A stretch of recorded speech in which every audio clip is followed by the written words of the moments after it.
Friends நேயர்களுக்கு வணக்கம். தமிழ்நாட்டில் பாஜகவின் முதல் பூத் மாநாடு நேற்று தினம் ரொம்ப அமோகமாக நடந்திருக்கு. இதுக்கு தலைமை தாங்கிறதுக்காக டெல்லியில் இருக்கிற எல்லா வேலையை விட்டுட்டு என்ன பண்ணியிருக்காரு, அமித்ஷா அவர்கள் கலந்து கொண்டிருக்கிறார். கலந்து கொண்டவர் ரொம்ப அப்செட்ல இருந்திருக்கிறார். என்ன அப்படின்னா, கிட்டத்தட்ட 5 மக்களவை தொகுதிகளை கவர் பண்ணி 30 சட்டமன்ற தொகுதிகளை கவர் பண்ணி 1.5 லட்சம் பேருக்கு வந்து கலந்துப்பாங்க அப்படின்னு எதிர்பார்த்த இந்த நிலைமையில 20,000 பேர் கூட வரல, 17,000 பேர். இந்த 17,000 பேர்ல 6,500 பேர் லேடிஸ். அதுல முக்காவாசி 60 வயசு தாண்டனவங்க.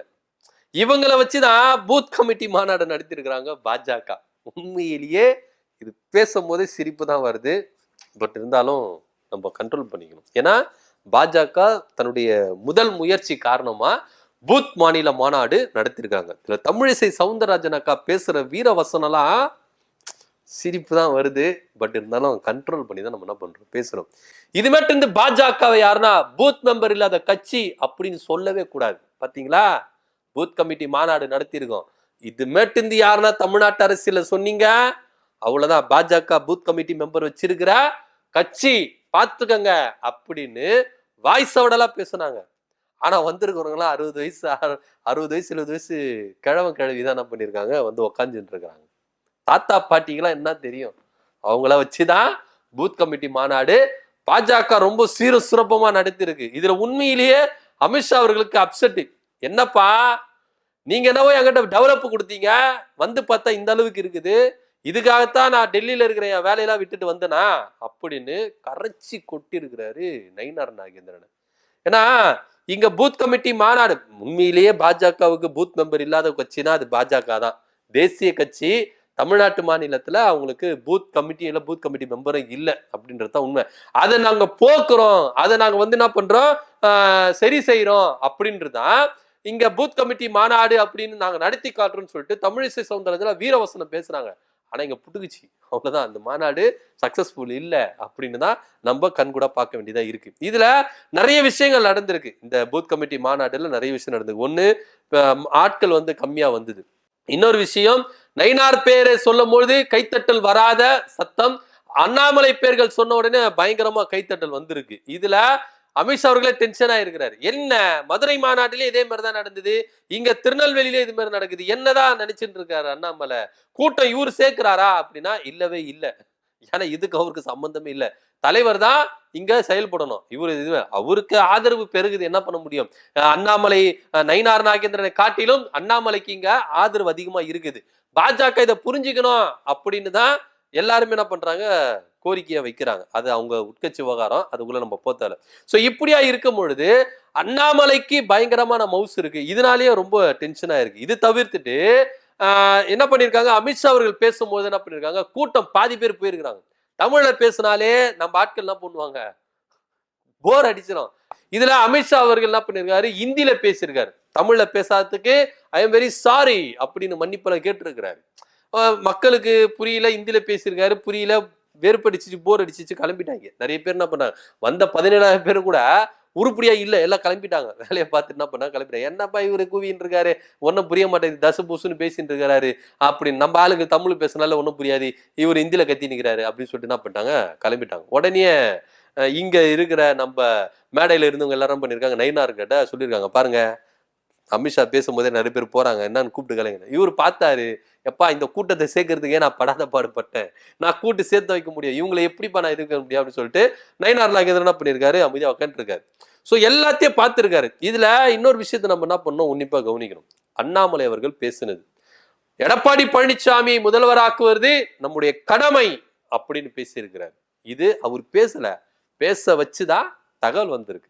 இது ஒரு புறம் இருக்க, அமித்ஷா அவர்கள் பேசும் பொழுது எடப்பாடி பழனிசாமி அப்படின்ற பேரையே மென்ஷன் பண்ணலையா, திரும்பவும் கூட்டணி ஆட்சி தான் அப்படின்றத அழுத்தம் திருத்தமா பண்ணிருக்காரு, பேசியிருக்காரு. இத அதிமுக ரொம்ப கவனிச்சிருக்கு. எப்படி எடப்பாடி பழனிசாமி பேரை மிஸ் பண்ணலாம். ஆல்ரெடி இதே அமித்ஷா அவர்கள் என்ன சொன்னாரு, அதிமுக இருந்து ஒரு முதலமைச்சரை நாங்க தேர்ந்தெடுப்போம் அப்படின்னாரு. இன்னைக்கு எடப்பாடி பழனிசாமி தான் முதலமைச்சர் அப்படின்னு எடப்பாடி பழனிசாமி பேரே சொல்ல விரும்பாத அமித்ஷா அவர்கள் என்ன பண்றதுக்கு காத்துட்டு இருக்காரு. அதிமுக ஏற்கனவே ஓரளவுக்கு தேஞ்சு போயிட்டு இருக்கு. ஒவ்வொருத்தரும் என்ன பண்றாங்க, திமுக பக்கம் போயிட்டு இருக்காங்க. இதுல 10வது குறைக்கு சொல்லுவாங்கல்ல, எரியிற நெருப்புல எண்ணெயை ஊத்தாதையா அப்படின்ற மாதிரி அமித்ஷா அவர்கள் ஏற்கனவே அதிமுக கரைஞ்சிட்டே இருக்குது. இதுல இன்னும் என்ன பண்றாரு, விஷயத்தை போட்டுட்டே இருக்கிறாரு. எடப்பாடி பழனிசாமி பேரை தவிர்த்துட்டு இங்க தேசிய ஜனநாயக கூட்டணி இருக்குமா? இதே அமித்ஷா அவர்கள் தாங்க சொன்னாங்க. தேசிய ஜனநாயக கூட்டத்தின் தலைவர் தேசிய லெவல்ல மோடி, தமிழ்நாட்டு லெவல்ல எடப்பாடி பழனிசாமி. இதே அமித்ஷா அவர்கள் தான் சொல்லிட்டு போனார். இன்னைக்கு எடப்பாடி பழனிசாமி பேரை தவிர்த்துட்டு தேசிய ஜனநாயக கூட்டணி ஆட்சி அமைக்கும். தேசிய ஜனநாயக கூட்டணி கட்சியோட தலைவர் பேரை கூட மென்ஷன் பண்றதுக்கு அமித்ஷா அவர்கள் விரும்பல. எடப்பாடி பழனிசாமி மேல செம்ம கோபத்துல இருக்கிறாரு. எடப்பாடி பழனிசாமி ஏதோ பண்ணிட்டாரு, அதனாலதான் அமித்ஷா அவர்கள் பேர் கூட சொல்றதுக்கு இங்க விருப்பப்படல அப்படின்ற ஒரு கருத்தும் இங்க முன்வைக்கப்படுது. இதெல்லாம் முடிச்சிருக்கிறாங்க, பூத் கமிட்டியில பேசியிருக்கிறாங்க. ஆனா பூத் கமிட்டி மெம்பர்ஸ் அதிகப்படியா கலந்து கொள்ளாததுதான் பெரிய வருத்தமா இருக்கு, வேதனையா இருக்குது அப்படின்னு சொல்லியிருக்காங்க. ஏன்னா இவங்க ஞாயிற்றுக்கிழமை வச்சிருந்தா கூட ஓரளவுக்கு கூட்டம் சேர்ந்திருக்கும். போய் என்ன பண்ணியிருக்காங்க, வீக் டேஸ்ல வச்சிருக்கிறாங்க. யாருமே வரல, எல்லாம் வேலை வெட்டிக்கு தானே போவாங்க. வேலை வெட்டிக்கு போயிட்டு உங்க மீட்டிங் பாஜகன்னா அவ்வளோ பெரிய இதுவா வேலை வெட்டியெல்லாம் விட்டுட்டு இங்க கலந்து கொள்கிறது அப்படின்னு நினைச்சிட்டாங்களா என்னன்னு தெரியல. எல்லாம் என்ன பண்ணிட்டாங்க, வேலையை பார்க்க போயிட்டாங்க. இங்க கலந்துலாம் ஆட்களை சேர்க்கணுமா இல்லையா?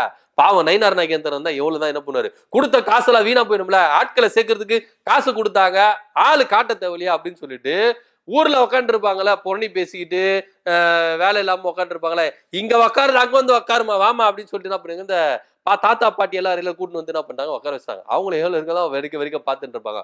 ஊர்ல உக்காந்ததால எதனா பேசின்னு இருந்திருப்பாங்க, எதனா பொழுதுபோக்கா இருந்திருக்கும். இங்க ஒரு பொழுதுபோக்கே இல்லை. பார்த்தாங்க எந்த அளவுக்கு வாங்கின காசு கொஞ்ச நேரம் உக்காந்தாங்க. அப்புறம் என்ன பண்ணிட்டாங்க, அவங்க என்ன பண்ணாங்க, வேலையை பார்க்க போயிட்டாங்க. ஸோ இப்படிதான் பூத் கமிட்டி மாநாடு நடந்திருக்கு பாஜக.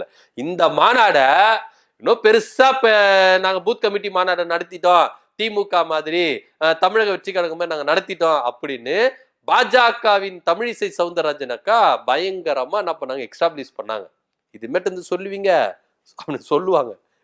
கிழவிய வச்சு பூத் கமிட்டி மாநாடு நடத்தினீங்க அப்படின்னு கண்டிப்பா சொல்லுவாங்கக்கா, நீங்க கவலைப்படாதீங்க அப்படின்னு தான் இங்க பார்க்கப்படுது. ஆனா இருந்தாலும் ஒரு மாநாடு நடத்துற பூத் கமிட்டி மாநாடு நடத்தி காமிச்சுட்டோம்ல அப்படின்னும் இங்க பாஜக தங்களை என்ன பண்றாங்க, மார்த்தட்டிக்கிறாங்க.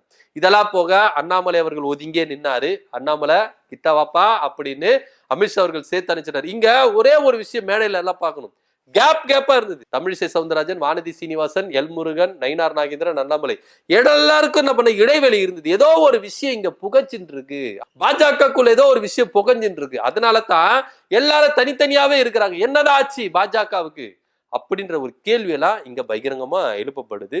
பார்க்கலாம் என்ன நடக்குது. ஆனா ஒண்ணு, பாஜக எப்படியோ பூத் கமிட்டி மாநாட தடுமாறி என்ன பண்ணிட்டாங்க, நடத்திட்டாங்க. இதுல அண்ணாமலை மேல புகார் வர கொடுத்திருக்காரு நயினார் நாகேந்திரன். நீங்க அண்ணாமலை அவர்கள் இருக்கும் பொழுதுதான் பூத் கமிட்டியை ஸ்ட்ராங் படுத்தணும் அப்படின்ற ஒரு வேலையை கொடுத்தீங்க. அண்ணாமலை அவர்கள் பூத் கமிட்டி ஸ்ட்ராங் படுத்தி இருக்குத நீங்களே பாருங்க. இத பாக்குறதுக்கு தான் நான் உங்ககிட்ட எத்தனையோ வாட்டி சொல்லிட்டேன், நீங்க கேட்கற மாதிரி இல்ல, இப்ப கண் கூட பாருங்க அப்படின்னு புகார் மேல புகார் அண்ணாமலை மேல பயங்கரமா என்ன பண்ணிருக்காரு, முன் வச்சிருக்கிறாரு.